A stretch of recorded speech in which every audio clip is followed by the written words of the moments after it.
প্রিয় ছাত্রছাত্রীরা, তোমাদের স্বাগত জানাই।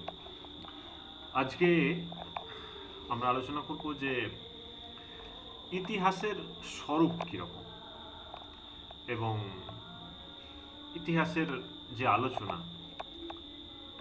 তার পরিধি কতটা।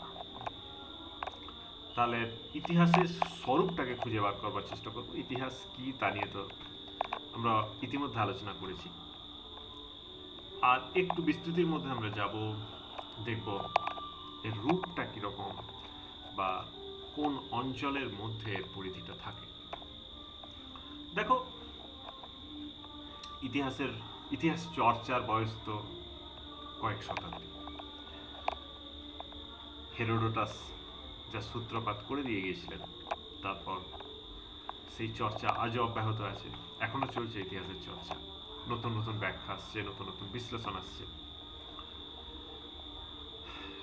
ইতিমধ্যে যদি আমরা দেখি যে সকল ঐতিহাসিকরা ইতিহাস আলোচনা করেছেন, তারা যেসব মতামত ইতিহাসের ব্যাখ্যা সম্পর্কে দিয়েছেন, সেগুলো যদি আমরা পর্যবেক্ষণ করি, অর্থাৎ ইতিমধ্যে যে সকল ঐতিহাসিকরা ইতিহাসের ব্যাখ্যা দিয়েছেন, সেই ব্যাখ্যাগুলোকে যদি আমরা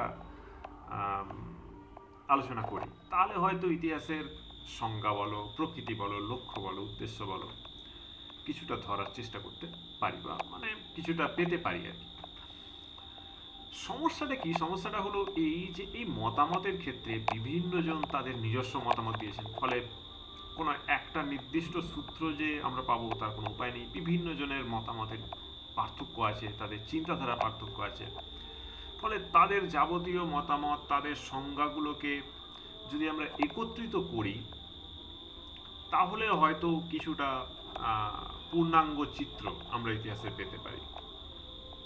অনেকে মনে করেন ইতিহাসের সরল ব্যাখ্যা দিতে গিয়ে যে মূলত মানুষের কাহিনী হলো ইতিহাস, কিন্তু এই সরল ব্যাখ্যা দিলে কিন্তু হবে না। বিষয়টি সম্পর্কে জানতে গেলে আরো গভীর অন্তর্দৃষ্টির প্রয়োজন, এবং গভীরতর অন্তর্দৃষ্টির মাধ্যমেই কিন্তু আমরা ইতিহাসকে জানতে পারবো। কোনো সরল ব্যাখ্যা দিয়ে হয় না, যেটা সরল ব্যাখ্যা দেয়া হয়। যে জিনিসটা বললাম, যে একটা অংশের মানুষ মনে করেন যে ইতিহাস মানে হচ্ছে মানুষের কাহিনী, যেখানে মানুষই হলো তার মূল নায়ক, এবং মানুষকে কেন্দ্র করে ইতিহাসের যাবতীয় ধারণা গড়ে উঠেছে।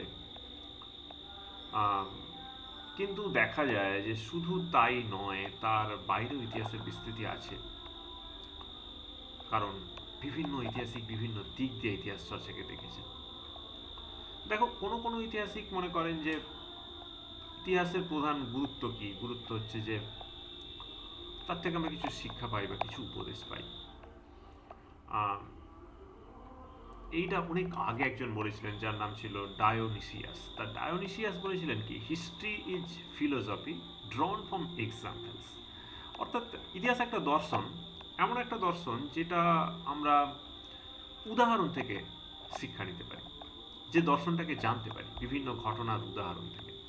অর্থাৎ কোন একটা ঘটনা ঘটেছে, সেই দৃষ্টান্ত থেকে গ্রহণ করা যে দার্শনিক শিক্ষা, সেটাই হচ্ছে ইতিহাস।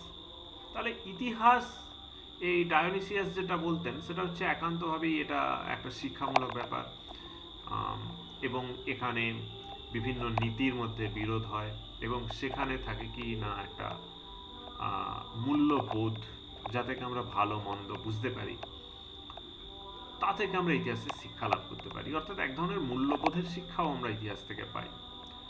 আবার ফ্রান্সিস বেকন যখন বলছেন, তিনি বলছেন যে ইতিহাস থেকে তো আমরা জ্ঞান পাই, আমরা ইতিহাস থেকে সংযমের শিক্ষা পাই, আমরা ইতিহাসের মধ্যে থেকে পরিমিতি বোধের শিক্ষা পাই। বহু ক্ষেত্রে সংযম মানে কেবল যে আত্মিক সংযম, নিজের চারিত্রিক সংযম, তা নয়। বিভিন্ন যুদ্ধগুলো যে ঘটেছে, কোন জায়গায় যুদ্ধ শুরু করতে হয়েছে, কোথায় যুদ্ধ শেষ করতে হয়েছে, যুদ্ধের ফলে কি বিপর্যয় ঘটেছে, কি ভালো দিক ঘটেছে, এই সব দিকগুলো বিবেচনা করে আমরা একটা শিক্ষা লাভ করতে পারি। ধরো একটা সিম্পল উদাহরণ দিই, যে দ্বিতীয় বিশ্বযুদ্ধের পর অত বড় যুদ্ধ কিন্তু এখনো ঘটেনি।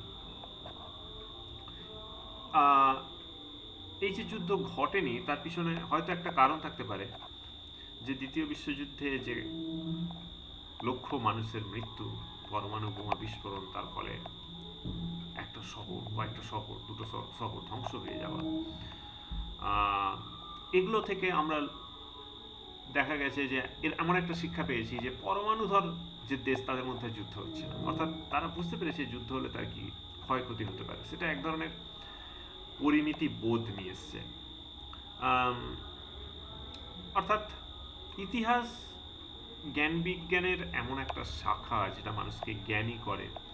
কেবলমাত্র তথ্যই আমাদের তা থেকে আমরা পাই না, তা থেকে আমরা পাই যেটা বললাম যে সংযম বা পরিমিতিবোধ, যেটা একমাত্র ইতিহাস পাঠ করলেই আমরা তা থেকে শিখতে পারি। আবার স্যার ওয়াল্টার র্যালে, তিনিও খানিকটা বেকনের সঙ্গে একমত। তিনি বলছেন যে সমস্ত ইতিহাসের যেটা আসল লক্ষ্য সেটা হলো যে আগে যে ঘটনাগুলো ঘটেছে সেই ঘটনাগুলো থেকে আমাদের এমন শিক্ষা দেয়া যেটা আমাদের ইচ্ছাকে বা কাজকর্মকে নিয়ন্ত্রিত করতে পারে। সুতরাং বিভিন্ন ঐতিহাসিক ইতিহাসের যে শিক্ষামূলক দিক, এই শিক্ষামূলক দিকটাকে গুরুত্ব দিয়েছে।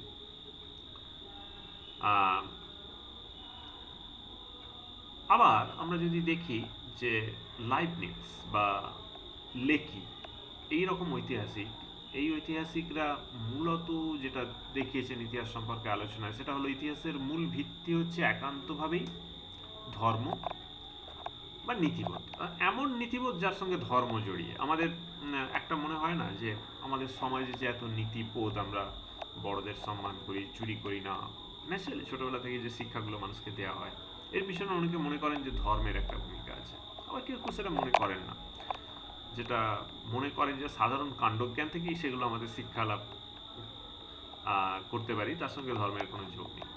তো যাই হোক, এই লাইবনিটস বা লেকি এরা মূলত ইতিহাসটাকে এক ধরনের নীতিবোধের শিক্ষা বলেছেন, যে নীতিবোধটা বেস করে আছে ধর্মের ওপরে।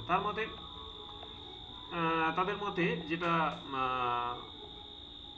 উঠে আসছে সেটা হলো ইতিহাস, তার মধ্যে আমরা বিভিন্ন সভ্যতার উত্থান পতন দেখি, সেখানে আমরা মানুষের নানা ক্রিয়াকর্ম দেখি, সেখানে তাদের মতে প্রধান ভূমিকা নিয়েছে ধর্ম।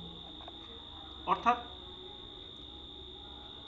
লাইবনিটস ইতিহাসের মূল ভিত্তি হিসেবে ধর্মের উপর জোর দিয়েছেন, যে ধর্মের বাহ্যিক যে আচার অনুষ্ঠান সেগুলো মানুষের সভ্যতাকে প্রভাবিত করে, সব ধর্মেই, যেমন হিন্দু, মুসলিম বলো, খ্রিস্টান ধর্ম বলো।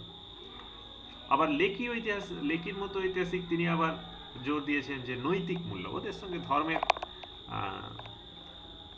যোগ ততটা নেই, মানুষের নিজস্ব যে বুদ্ধিবৃত্তি, তার যে বিকাশ, তারই ভিত্তিতে তার মধ্যে একটা মূল্যবোধ বা নীতিবোধ গড়ে ওঠে।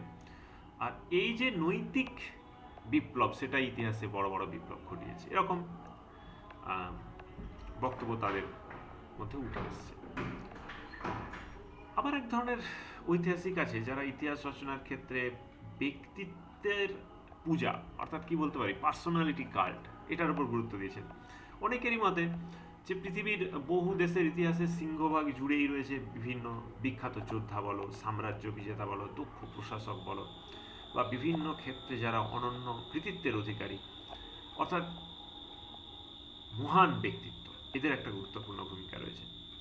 যেমন উদাহরণ হিসেবে কি বলা যেতে পারে, যেমন সিম্পল আমরা বলতে পারি যে ভারতের ইতিহাসে যখন বৈদিক যুগের পরে প্রতিবাদী আন্দোলন হলো, সেখানে গৌতম বুদ্ধ বা মহাবীর, তাদেরকে বাদ দিয়ে আমরা ভাবতে পারি না।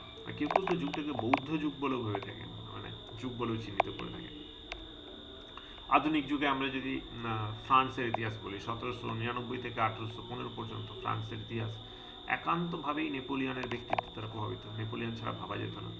আমরা যদি 1920 থেকে 47 সাল পর্যন্ত স্বাধীনতা আন্দোলনের কথা বলি, ভারতের স্বাধীনতা আন্দোলন, সেখানে গান্ধীজিকে বাদ দিয়ে ভাবতে পারি না, কারণ সমস্ত আন্দোলনের ধারাকে চেঞ্জ করে দিয়েছিলেন গান্ধীজি।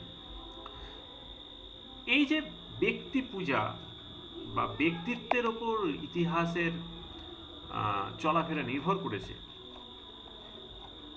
এ বিষয়ে সব থেকে গুরুত্বপূর্ণ যিনি সমর্থক, বিখ্যাত ঐতিহাসিক হিসেবে, তার নাম হচ্ছে কার্লাইল। কার্লাইল সরাসরি বলছেন যে এই পৃথিবীতে মানুষ যে সাফল্য অর্জন করেছে এর পিছনে কিছু মহান ব্যক্তিত্বের ভূমিকা রয়েছে।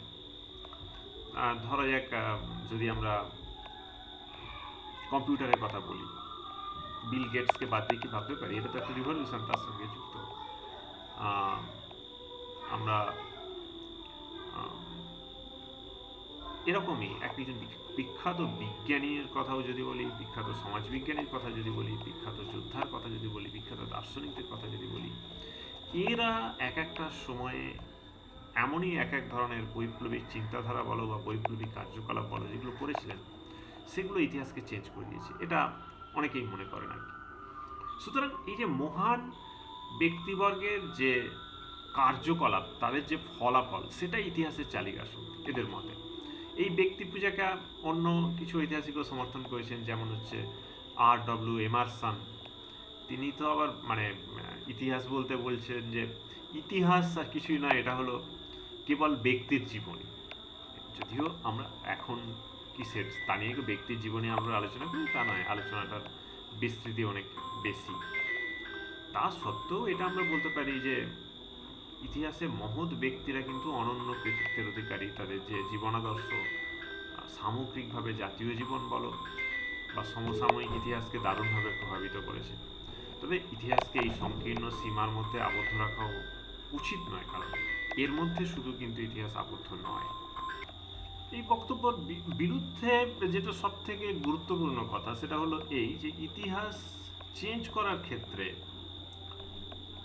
সমষ্টিগত ভূমিকাও থাকে, এবং বহু অনামী মানুষ যাদের নাম আমরা জানি না, তারাও কিন্তু ইতিহাসের অনেক পরিবর্তন ঘটিয়েছে।